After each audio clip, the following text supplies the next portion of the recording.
everybody. Welcome to another edition of Where I Come From, where the only requirement is to be where I come from. It is I, Mr. Tone Deaf. We are back in the building on this Friday.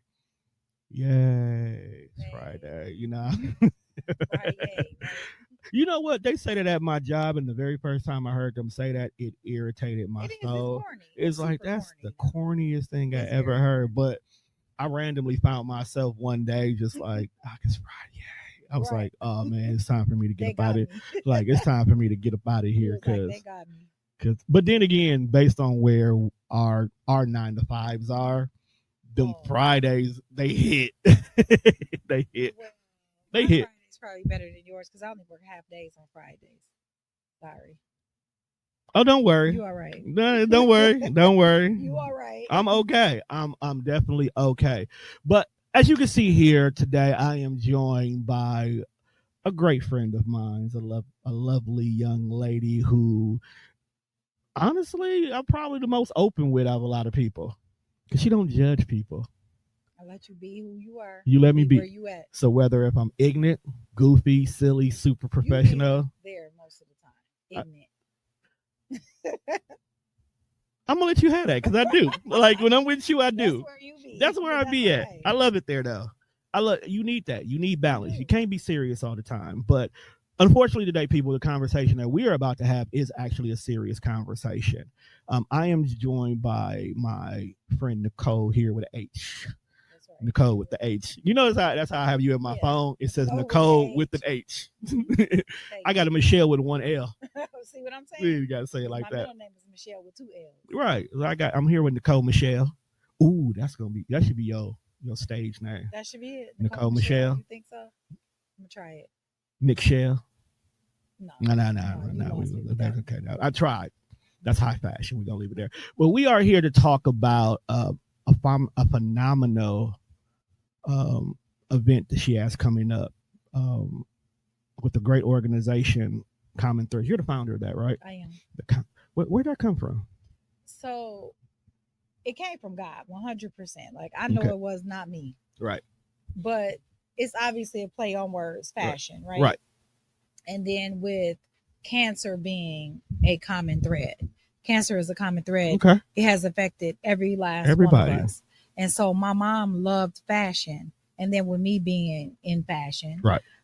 That was just what came to me. Okay. So that's how that name came about. How long you been in fashion? Because I think as long as I've known you, you have been considered one of the premier plus size models in the city of Milwaukee. I want to say it's 12 years 12 here years? in Milwaukee. Yep.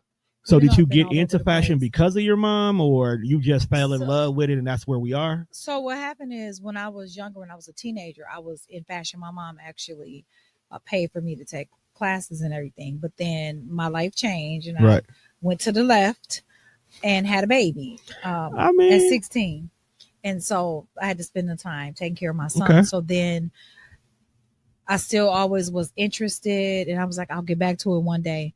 And so this lady came into my job and she was doing a calendar, and it was called BBB, Big, Beautiful, and Blessed. And so I ended up becoming a model for them. And so at the first show, they actually had Gigi as one of their designers. Okay. And so shout out to Gigi. Yep. Gigi was like, I like you. Can you, I want you to come and do this show. And so that's kind of like where it kept going. So I would go to another show. They'd be like, we like you.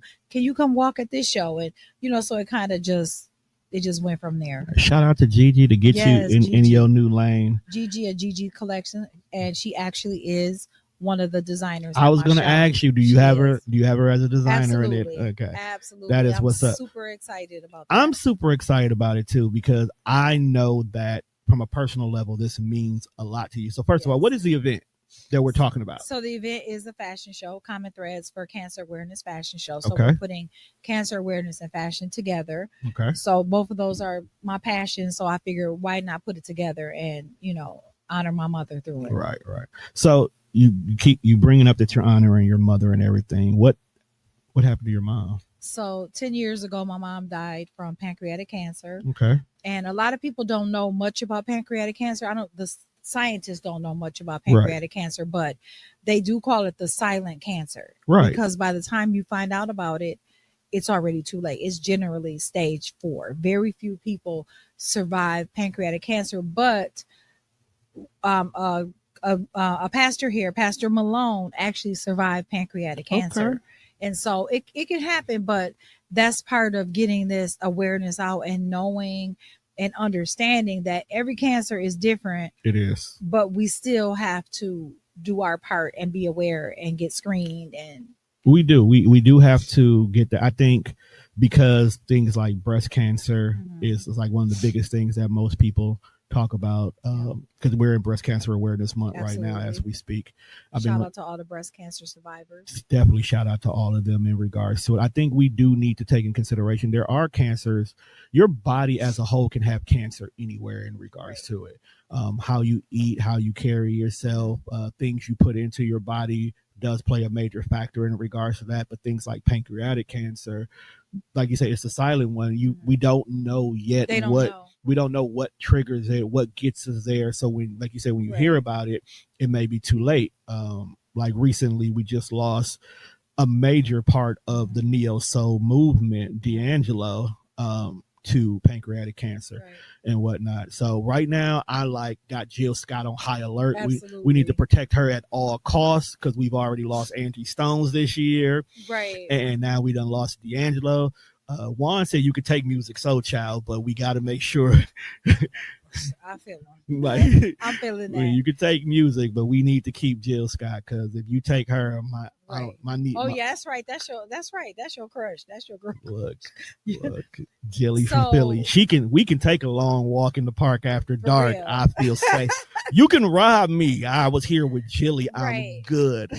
But okay, so we know that fashion was something really deep in regards to your mom. We know that this is just basically an honor to her. It's the first annual one in regards to it. But why now? Now, because this is the 10th year. Okay. This is the 10th year of her death. But I just want to back up for a minute. So you brought up about D'Angelo, and then also Aretha Franklin died from pancreatic cancer. That's true. Alex Trebek died from pancreatic cancer. Michael Landon died from pancreatic cancer. Steve Jobs.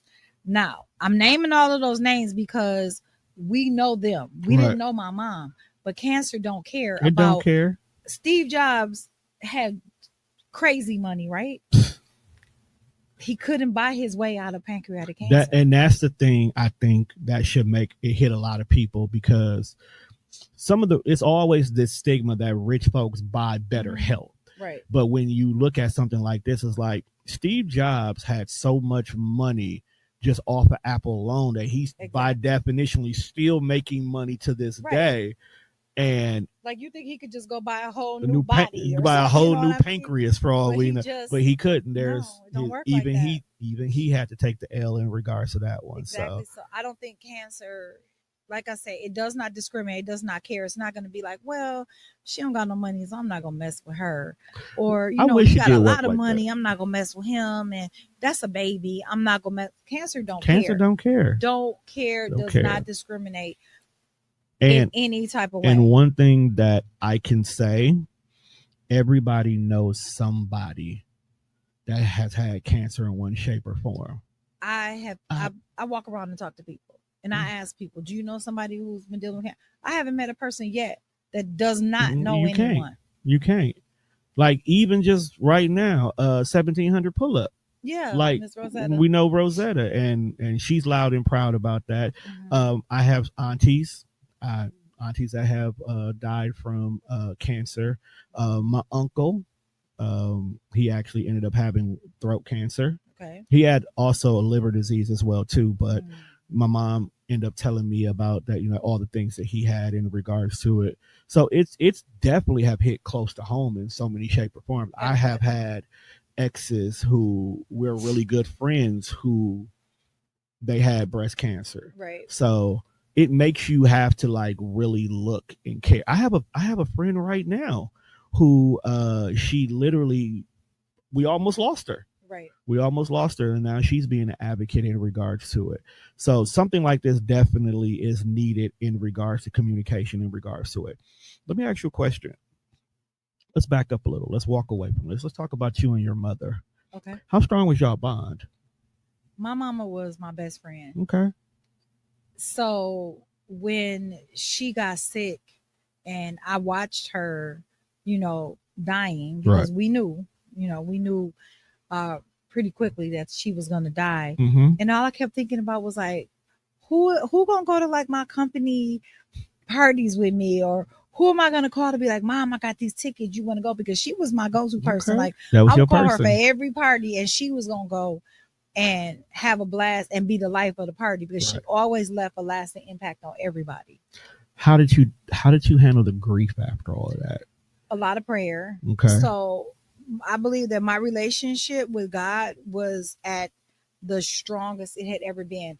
So I don't tell this part, but maybe 2 years before my mom got diagnosed with cancer, God was making me pray for cancer. Okay. And I didn't understand that what he was doing was he was preparing me, you for what was to come with my mother. And so when it started with me taking her to the doctor. Right. She, like, maybe in the summer, midway in the summer, she kept saying her stomach was hurting. Okay.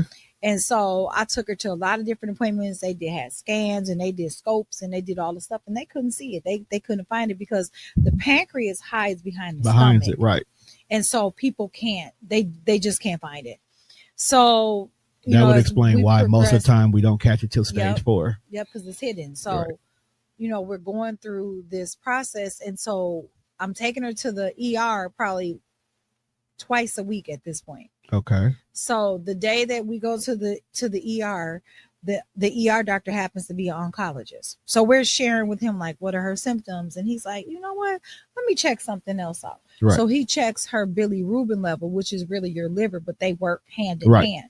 And so then he did some sort of different type of scan. And when he did the scan, he showed that there was a mass on her pancreas, and it was wrapped around her blood vessels. And that's how we found out. Right. But I remember calling my cousin, Belinda. She had dealt with leukemia. And then a year and a half before her going through leukemia, her sister died of cancer. Right. And so she gave me like some of the best advice I ever had. She said, whatever you do, don't cry in front of her. She said, you're already feeling bad about it, and you think you're a burden on people, like, don't cry in front of her. Right. So I spent a lot of time in prayer. Like, I was the third shift person because my sister had younger children. I had the older children. Right. And so I would stay third shift with my mom. I would stay all night with my mom, and I would go home after and cry and pray. And so in my prayer time, God said to me, I hear who I want, how I want, and when I want. And that in that moment, I knew my mama was going to die, because, we always pray for our loved one to get healed. Right. But we have to keep in mind that sometimes they're not going to heal on this side of heaven. Right. They're going to heal on that side of heaven. Right. And I'm kind of glad you bring that up, because a lot of people know that I recently lost my own mother back in July, and she passed. And I tell everybody, I haven't grieved. I haven't had that moment where I'm just breaking down because I lost my mom. I don't feel like I need to. My mom's been sick for 10 years. So I had to watch the highs and lows of her. I had to kind of grieve that she wasn't more so a grieving with her, because me and my mom also had a tumultuous relationship. Okay. It wasn't bad, it was just, there was things that happened when I was younger, and now that I'm older, we need to have a conversation about these things. Right. If you grew up in the 80s, you kind of knew what went on in the world. So our level of parenting was different. Right. So now that I have my own 2 girls, there's a lot of head bumping. But while she was progressively going down, she was expecting me to be more involved. And I was trying to tell her, I want to, but I can't. Right. On one side of the coin, I need to heal from us. So restricting my mom to where she was healthy, she was good, she just wasn't mobile anymore, forced us to have a very uncomfortable conversation. Right. And that very uncomfortable conversation allowed me to let so much stuff go. Okay. So much stuff go. But then over time, now the health really kicked in. Now she's now preparing herself to no longer be here. And I've always been like, I'm the organizing guy. Right. I'm the producer of our family in so many words. So if Tony don't know how to make this happen, it's not supposed to happen. Right. So she would constantly call me over, prepare me like, hey, I needed this. We got to do this. Here's the will. Here's the rules. I want to be cremated. I want to do this. I want to do that. I want to have these conversations. And then she breaks down. Right. Okay. Then she breaks down. So I'm like, I want to cry with you, but I can't. I can't cry with you because you need me to pull you back up right now. You need me to be like, Diane, get it together. This is what we can do to get over this hump. Right. This is what I need you to do. These are the rules I need you to follow. This is what I need you to take out. This is what I need you to put in. I had to be that person. Right. So I literally prepared for her to cross over. Right. And I wasn't there the day it happened. I was home. Matter of fact, the weekend before, my youngest randomly was like, I want to go by Grammy Diane's house.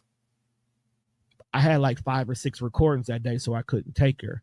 I was like, I can't take you today, but we can go Tuesday. Like, I don't have any recordings, so we can go to the park that morning after you get out of school, because you get out early today. We can go to the park for a while, and then we'll go visit Grammy Diane. That Monday morning, my dad called me. Your mom's not breathing. She's not gonna make it. Jesus. He called the girls' moms. Hey, I don't know how to tell Tony this, but Diane's not here anymore. Can you do it for me? Wow. Because he was fault. Now he broke down. I didn't break down. So I lost my mom, and then I sat up and I exhaled. I didn't cry. I didn't mourn. I didn't get sad. I deep sighed like, okay, she's not struggling anymore. Right. That's definitely a way you got to look at it. Yeah. She's not struggling anymore.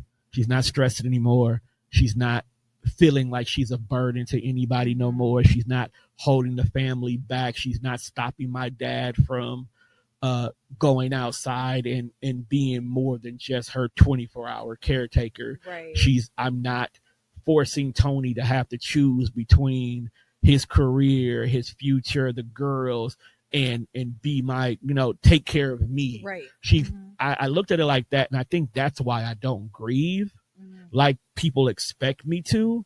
Because it was an outpour. I was like, oh my God, I feel so. Of course, that's our natural reaction. And I'm like, I'm good. I even had one of my therapy friends was like, it's been a month. Are you sure you good? You still in shock? It's like, I was never in shock. I'm good. So the fact that here you are 10 years later and you're creating this massive, and believe me, people, this is a massive event she's doing right now. This ain't just, hey, here's a fashion show. Here's 12 of my friends walking down the aisle. No, you are giving back in a major way with this that I'm definitely going to be there. I don't go to fashion shows because I just don't go to fashion shows. That's just not your thing. Hey, there's nothing wrong. Go to fashion shows. So I really but I would definitely be there. And I'm also doing VIP too, because y'all should do VIP, believe me. VIP. El Renee and D Will, I'm telling you, you don't want to miss that. And if you've never experienced El Renee, that's a whole experience by itself. If I didn't have to give you nothing else but El Renee, and that is worth it. It's worth the ticket right there. But I'm proud of you in regards to that. So speaking of that, what do you hope to accomplish with this? So what I hope to accomplish is for people to stop looking at differences. I feel like we spend so much time looking at people's differences or worried about what they're doing. Like if they are Christian, if they're Muslim, if they're Hindu, or if they don't believe in God, if they're straight or gay or transgender, black, white, whatever. I feel like we spend too much time on that. Right. Meanwhile, cancer is running rapid. So I want people to get together, come together, and let's not look at our differences. Let's look at this common thread that is happening in all communities, all races, all cultures, all creeds. You know what? That's one thing about you that I've always admired. You don't see surface level when you look at people. You judge a person based off their characters and their actions and what they do, not what they look like. you can be in a room full of 20,000 different people, and until they show you who they are, that's all you care about. Yep. You treat them the same. So that's why I'm kind of glad that. And you've been talking about doing this for a while too. But that came from my mother. What I'm saying, I think it had to be tied to your mother. It came from my mother. So, example, growing up, so my parents divorced, right? And we would have maybe a holiday at my house. Let's say we're going to have Easter at my house. And you come to my house, you're going to see my mama with her boyfriend, my daddy and his wife. Then you're going to see my daughter's father with his wife and their children. And then you're going to see my son's dad with his wife and their children. But that's because I got that from my mother. Right. That was something that my mother instilled in me. I do have a younger sister. I say she's my younger sister, but she's only a month younger than me. So y'all do that math. I'm not going to get all up into that. I got a sister that's 7 months younger than me. Yeah, so you understand. I get it. Yeah. So, but my mother made sure she was taken care of. And my mother made sure that she didn't feel different than us. So when she came with us for the summer, it wasn't, well, these are my two girls and her. Or, you know what I mean? No, it was like, these are my girls. Right. And so when my mother was dying, my sister lives in Tulsa, Oklahoma. My sister came from Tulsa, Oklahoma, because she was like, I have to see her, because she really left so much in me. Right. You know, and she loved me despite how everything played out. She didn't make me suffer for what our dad did. Right. And that's something we definitely have to get away from, because there are so many kids right now who are lost because the adults in the situation wasn't being adults. I always say, like, I have 3 weaknesses in this world: children's, animals, and those who I love. Because all 3 of them didn't ask to be in this situation. Correct. You know, so I'm never going to treat a child as if, like, oh, I'm dealing with your mama, but you not my kid. No, like, come on. If I'm going to do this, come on. I don't care. Well, I'm not going to treat you any differently because you didn't ask to be here, and this is not something you need to be punished about in regards to it. So even now, as we're talking about this common thread, it really truly then is something that came from my mother. Right. That's what she taught. You know, she taught us. What is the overall purpose of Common Thread? Because that is made. That's a major. That's a dope ass name. Like, I can't. That was all God. I mean, of course, the play on word, threads, clothes, right? And then the fact that people tend to like fashion, right? And then, of course, with the cancer being a something that we all have to deal with, that's just kind of how it came together. That truly was all God, because I don't think I had that to give. You know what I mean? Right. That's something that He put in me, but I don't think I could have came up on. So once the show is done, what's next for Common Thread? Besides you breathing for a minute. Breathe for a minute, but we're gonna first of all, let me say I have some really amazing people that are helping me. I have Denise Smith, Ruthia, I know, right? And Joanna Jimenez, which is like, these women have really, really been pushing me, and I'm so appreciative. So once we're done, we're gonna take a little bit of break. Take a vacation. I'm gonna treat them and let them, get some massages or whatever, so I can, thank them for everything. You might need to do that the day of the event before y'all even get out there moving and grooving. Probably ain't gonna have time. I know. So we're gonna woosah, but we also talked about we're gonna jump right back in it, because what I am actually working on right now is also turning this into a foundation. So there's more. And I would have thought it was a foundation to begin with. I'm not even gonna lie to you. Yet, but it is going to be a foundation. I do have someone who's going to mentor me through the process. Okay. I'm actually going to an event tomorrow in Chicago now, for a breast cancer event. If you need health and wellness coaches, just know that SNA Coaching. Okay. I got you. Oh yeah, I got you, because one of my specialties. Cheap plug, people. One of my specialties. I know it's my show anyway. It's my show anyway. But one of the things about it is currently right now I am working in regards to grief and trauma counseling as well too.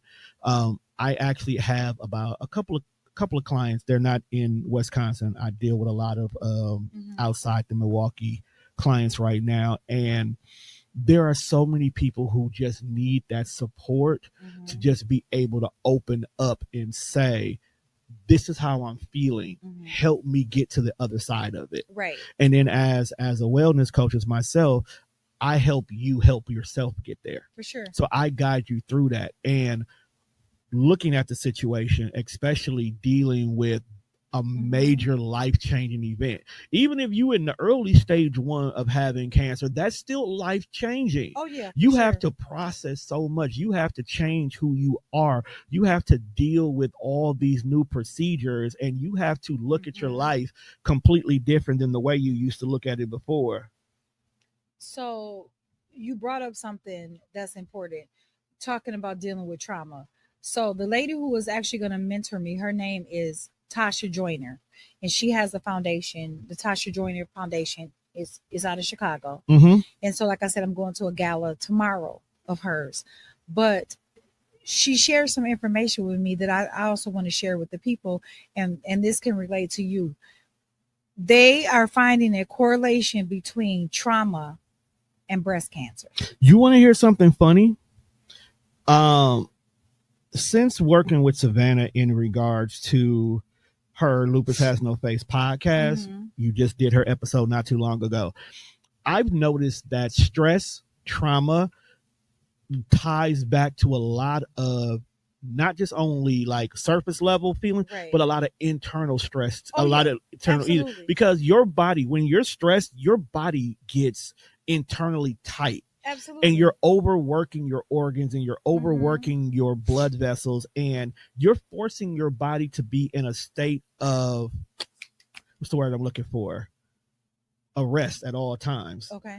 You know, and that's why like people who have heart attacks and strokes and stuff like that, it's usually during a time frame when they have a high stress level, which is why like high blood pressure and all those things with us in the Black community, that's there not necessarily only because of what we eat, but because how we carry trauma. Absolutely. You know? Yeah, for sure. And that's what it is. So that's what they're finding, that generally about 2 years after a person has a traumatic event, which could be a death, it could be a divorce, it could be, you know, something happened with the child, they're finding that breast cancer is showing up. So example, 2 years after my mom died, my sister had breast cancer. So, but she was stage, I think they call it stage 0. So they caught it, they removed her breast, and then they reconstructed it. She didn't have any chemo or radiation. Yeah. But the other thing I wanted to bring up too, that I want people to know about, and you know, as we go deeper into the foundation, people need to think about getting genetically tested. Why? Because you need to know. This you know, I know true. Everybody's not going to want to know, but you still need to know. You do need to know, because seriously, there's a lot of y'all that look just alike. And y'all don't be knowing who your daddy is, man. And it might be the same daddy, but that's a whole nother conversation. That's another conversation for another show. But no, you should, because a lot of times your genetics determine what you have. Like I used to joke with my friends about the fact that we don't ask the right questions in the dating phase. So when someone asks you about your family history, we as Black people get so offended about, why are you asking me that? We just dating. Like, no, you have to know these things. That's because who your mama? Yeah, who your mama? Who your daddy? You need to know these things just simply because, one, you don't want to be related to somebody you like. That's no. But number two, you also want to know where like things are, because autism is on the rise right now, and I know a lot of people, autism's on the rise right now. Sickle cell is major in regards to it. Lupus is definitely on the rise. These are little things that you may want to learn about, because even if you're dating and you're getting to know a person, these little tidbits of information is things that you can learn to have a better understanding. Absolutely. You bring up lupus, and I joke about this with Savannah all the time. I've dated maybe 2 or 3 women who had lupus. Really? Yeah. Dated 2 or 3 different women who had lupus, but my lack of knowledge and ignorancy in regards to it, a couple of those relationships went south fast because I just didn't believe. Right. So after working with her in regards to her show and building building her podcast and whatnot, you naturally start learning things as being the producer and being in the room, and you're hearing things and you're seeing things and you're getting a better understanding, to the point where I had to go back to a couple of them and wholeheartedly apologize. Because you didn't understand. I didn't understand. And then we got great friends now, because now they feel seen, they feel supported. Right. They have someone who's an advocate with them. So it built our bond stronger. So even if you know somebody's like, well, yeah, my mom had cancer, my cousin had cancer, what kind of cancers they have? Like, is it, all these different things. And sometimes that alone right there makes you be a lot more alert for yourself. Absolutely. Because men, we don't go to the doctor. Right. We don't. Y'all don't. We don't. That's something that is that'll be part of my foundation, is definitely having a space for men to feel like a safe space for men to be able to talk about it. Because obviously, I don't have a prostate. I'm not a man. So I don't hope have not. that, right? There's a lot to explain if you did. Right. But there's more that comes after that. After a man has prostate, egos are bruised because things may not be working properly. Right. They need to be able to talk about that, because that is a major life change. It is. And I want men to be able to deal with that. And we are definitely going to partner up in that, because the Man Up Project. Okay. That's my nonprofit organization that I have with my boy Ishmael. Yeah, we just getting it off the ground ourselves right now. That's our focus too, to create those safe spaces to allow men to have those uncomfortable conversations about things that we can't share with everybody else. Because men, we tend to have to always be strong and tough, and we have to be the backbones of the household. But when do we have the opportunity to be broken?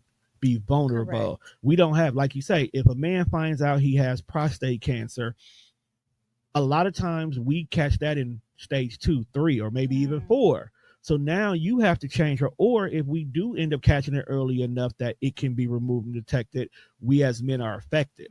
When our testosterone levels are affected, we are a completely different person. Absolutely. And the level of depression that we as men can fall in, not meeting the standards of society and just regular life.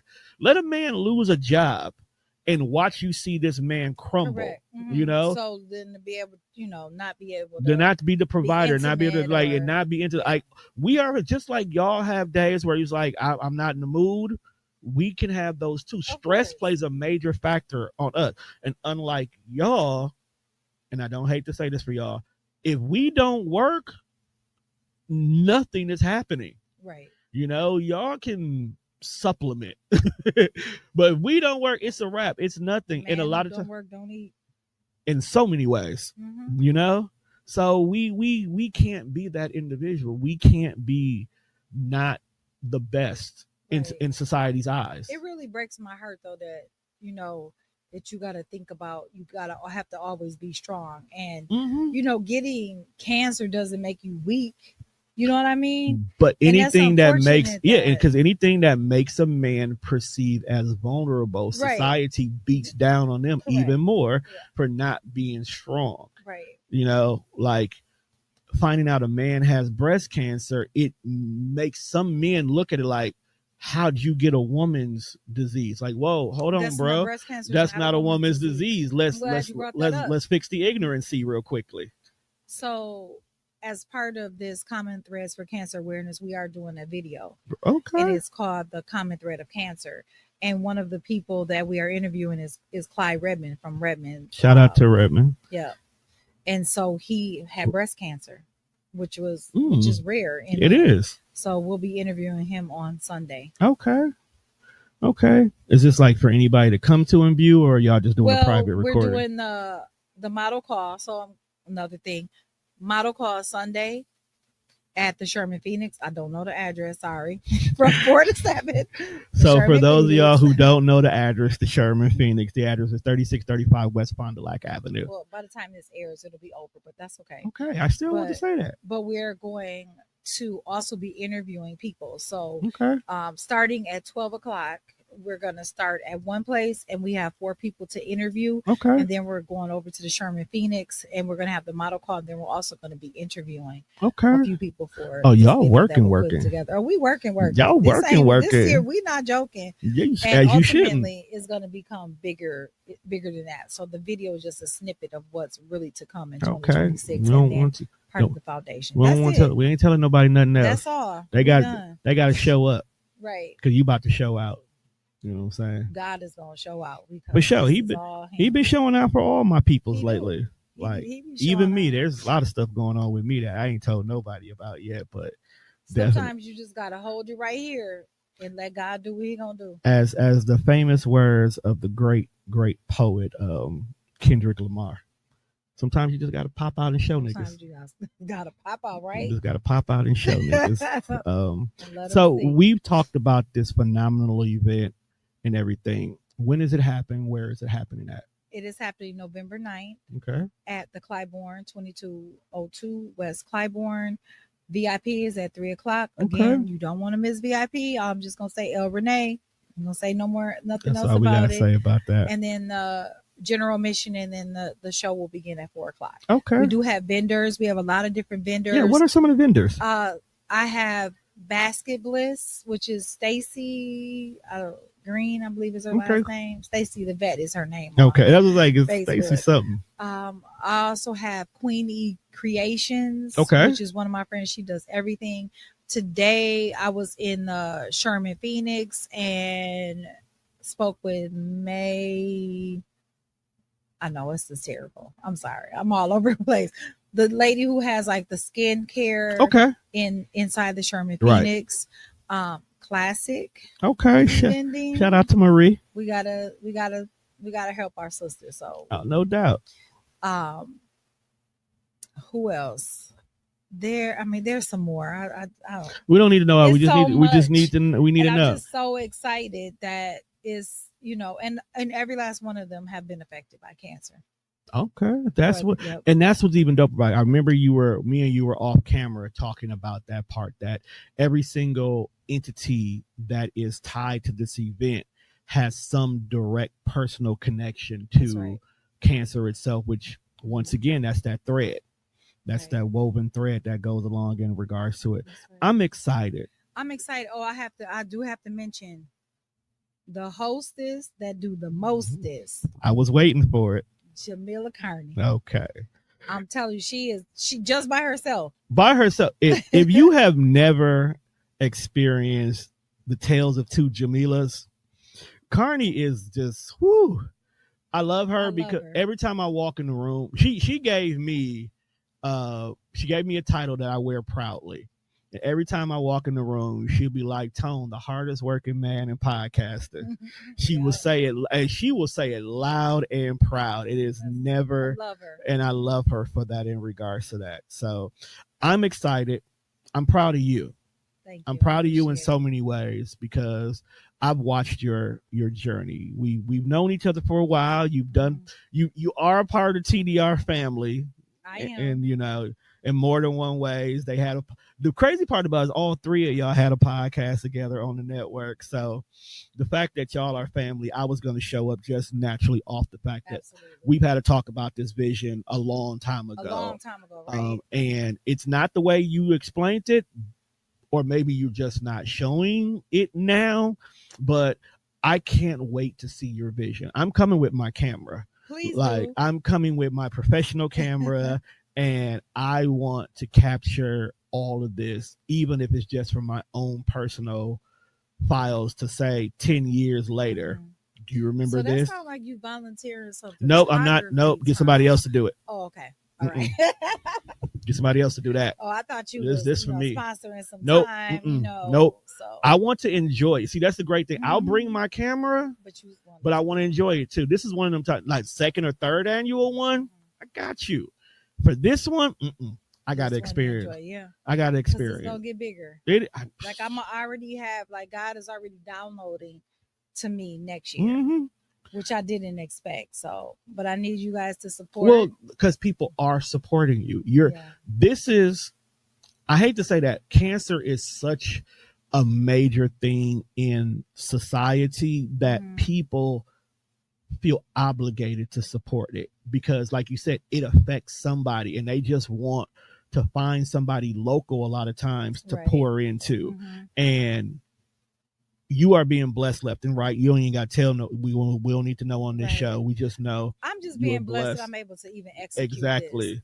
You're being blessed left and right, you know. So if you want to buy tickets, you can go on Eventbrite, or you can come to TDR, or you can go to Jazzy Ray Jewels. Exactly. So we do have physical tickets as well as Eventbrite. Or hit me up on comment threads, the number 4 cancer on Facebook and IG. My Gmail is commentthreads, the number 4 cancer. I tag y'all, and anytime I make a post, I make sure I tag y'all with it. So hit us up. You can hit my inbox. You can contact Ruthia Evans Humphrey. You can contact Denise Smith. You can contact Joanna Jimenez. It's, all of our names are all over. It is, y'all. I see y'all out there. I see y'all working. I'm proud of every last one of y'all. If you see the post, share it. Share it. It's free to share. And now I'm going to use the words of Ruthia. She said, bring your baby mama, your baby daddy, your side piece. I'm so mad at her for that comment. Just bring the whole family. I don't care if you got 2 separate families, bring them together. Let's talk about it, because that's still a common thread. It's still a common thread. So with that being said, people, we've come to the end of this episode because unfortunately me and Nicole, we get sleepy. I'm tired. Well, I've been on tour today. Yeah, you've been on tour. This is my 4th. Like, what y'all don't understand, so this y'all gonna be watching this on Monday, but she been on tour all Friday. It's like when I tell you she woke up in front of somebody's camera, damn near finna go to bed in front of somebody's camera. But I'm glad to have you here. You are always welcome to come back, no matter what we're talking about. It does not have to be about this. Bring the family, bring the crew, bring the models. If you just like, for sure. Bring them. Juan would love the models. We're not bringing them here. But I do appreciate your support. I really do. It means so much to me. So I just want to thank you. I'm always going to support you. You could have just been walking up and down 27th Street. I'm still going to be out there. No. No, that's not. That ain't a good look. I'm not trying to get sponsorship like that. You ain't walking up and down 27th Street. You can walk. Just don't rub no thighs. Just don't want no thighs. That's what I'm saying. How can I not? With that being said, people, we come to the end of this episode. Make sure you check us out on all streaming platforms at Spreaker, Spotify, iHeartRadio, wherever else you listen to your podcast at. Make sure you check out everybody here on TDR Network. As you can see, I'm the largest podcast in the Midwest, and I'm forever growing. Also, as we said earlier, I am now a life coach, but I'm not just any kind of life coach. I'm a business entrepreneur, small business, career, trauma, whatever you need. I'm going to be honest with you. I can actually probably help you get your shit together because I've been through it already. But make sure you go and check the website out at S&A, so SANDA coaching.com, and just go ahead and book yourself a free consultation. If anything, I'll sit down and figure out what you need, and that's for free. Now, everything else you got to pay for. That's right. But with that being said, we are out of here, people. Peace.